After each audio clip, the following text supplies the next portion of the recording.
So let me ask you this. So how did Cali Swag come about? Once again, the roller coaster ride of my life with this music. Music changed. I had a different agenda. You know, me and Bug had different agendas, what we wanted to do with our life. You know what I'm saying? As far as music, he was really hustling and really pimping, you know what I mean, and hustling and doing this thing, really trying to get some money. You know, I was still, fuck that, we're gonna make it rapping, you know. And I struggled, you know what I'm saying? Sleeping in my car here and there, you know what I mean? Just too proud to go get a job. You know, I'm keeping my name, who I am. A lot of people didn't know I was going through, you know what I mean? And, you know, I slept in my truck so much.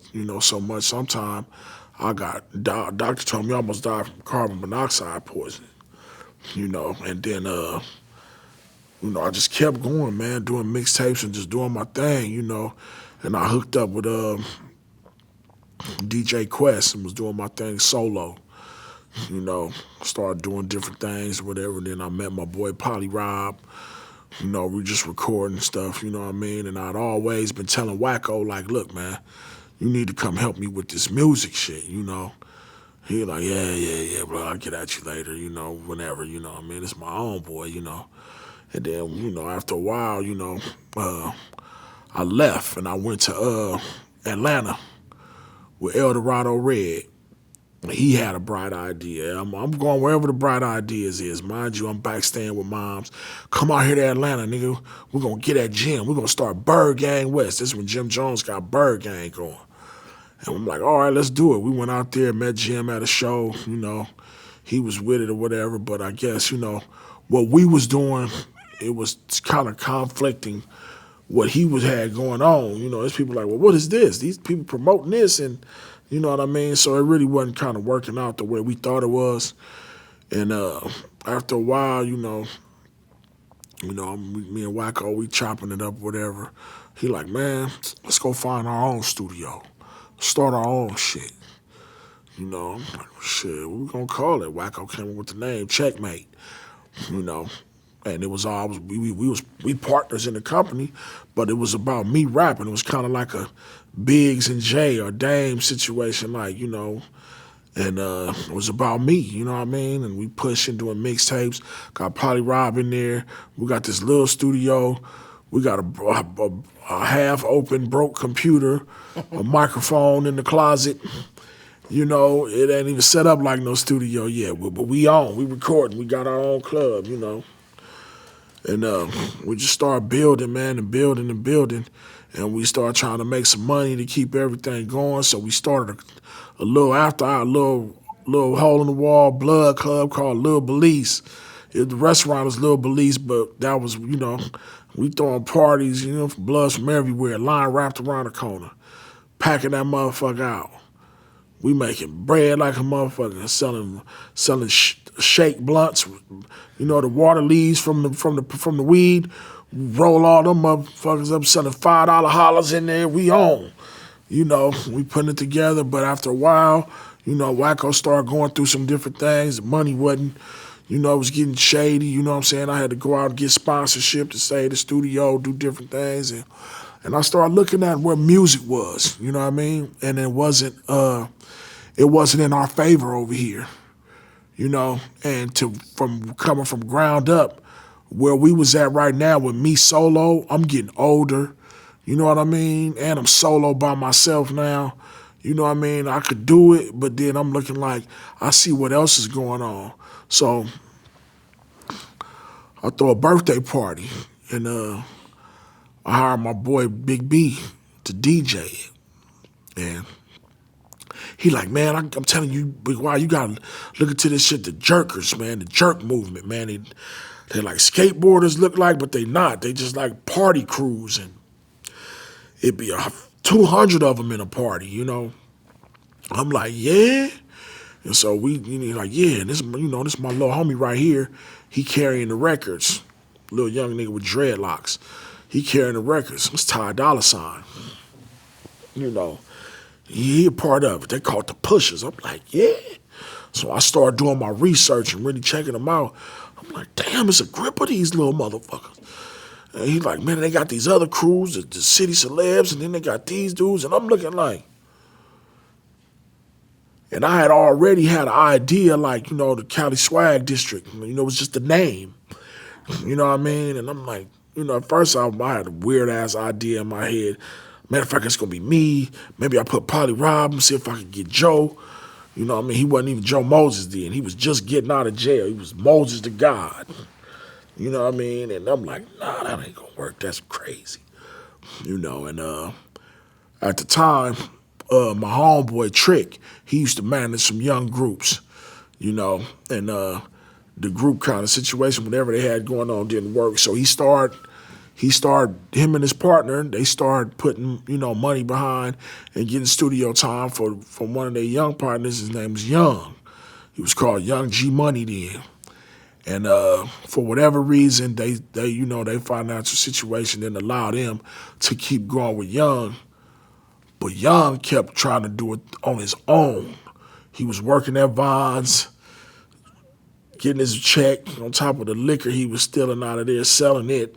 He was a hustler, you know what I mean? So he doubled back on me by himself and started renting studio time, buying beats from me. I'm producing records for him, you know what I mean? And he was coming to the studio. Then one day he came, he had this little yellow dude with him, and his name was M-Bone, and they coming to the studio every day. It's like they can't be still. They dancing, they freaking, they all day long, every song, you know what I mean? And I'm like, that's dope, man, And then one day I was playing something, and they was in there, and they started dancing, and they was doing like this choreographed little dance step. I'm like, what is that? What is that y'all doing? You know what I mean? They was like, oh, this shit, man, we be doing this at the parties. I'm like, y'all made that up? They was like, nah.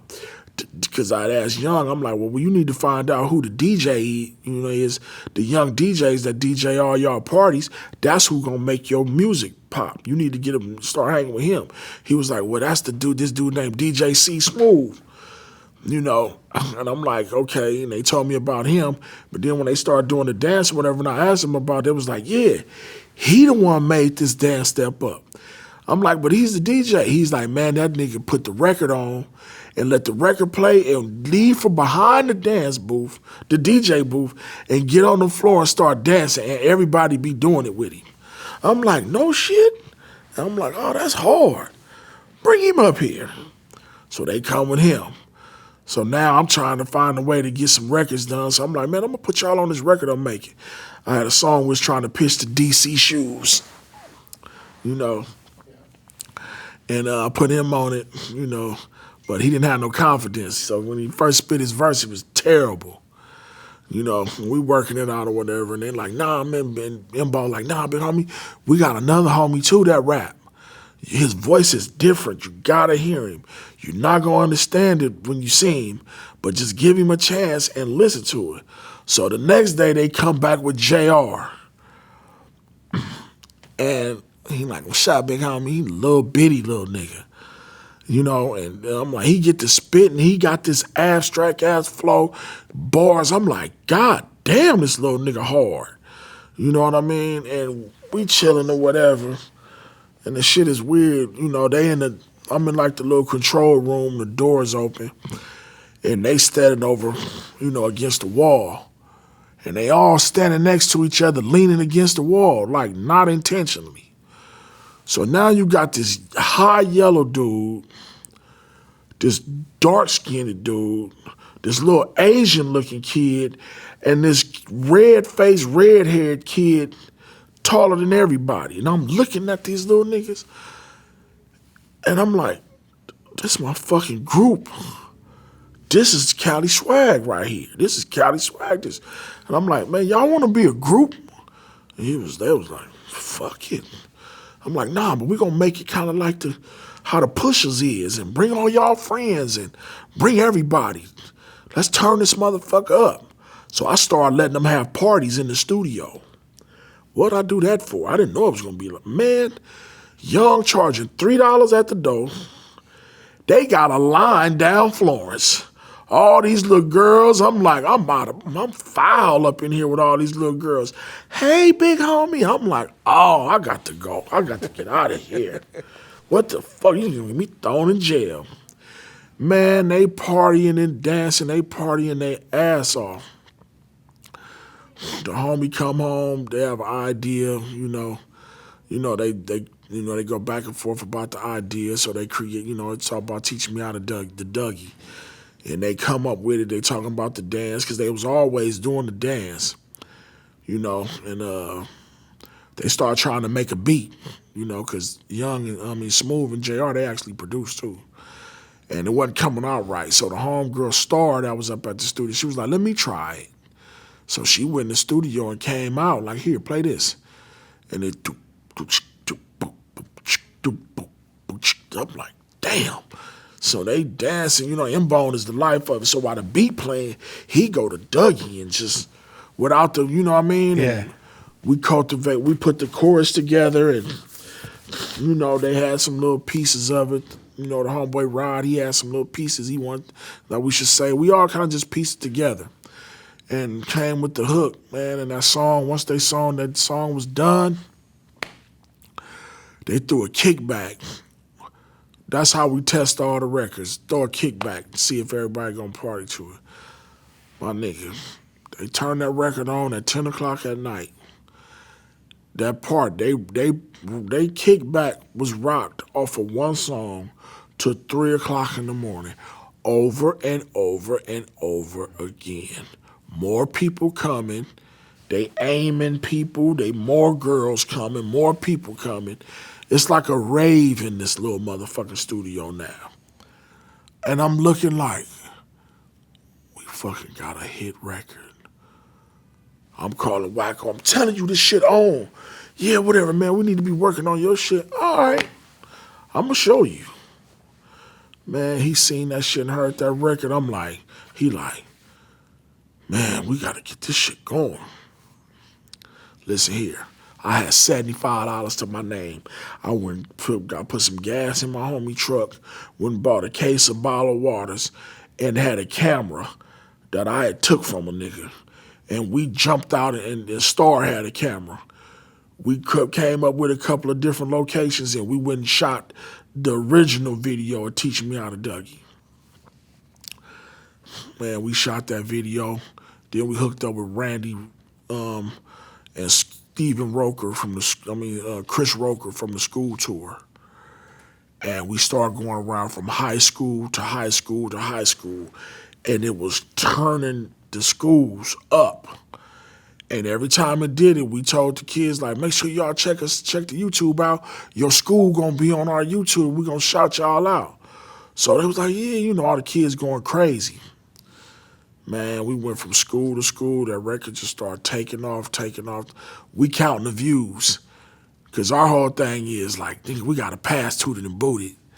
Tooted and YG hot with Tooted and Booted. Yeah. You know what I mean? It was like, that's the little homie, you know what I mean? But we like, man, we got to get popping like them. You know what I'm saying? The pushes is on.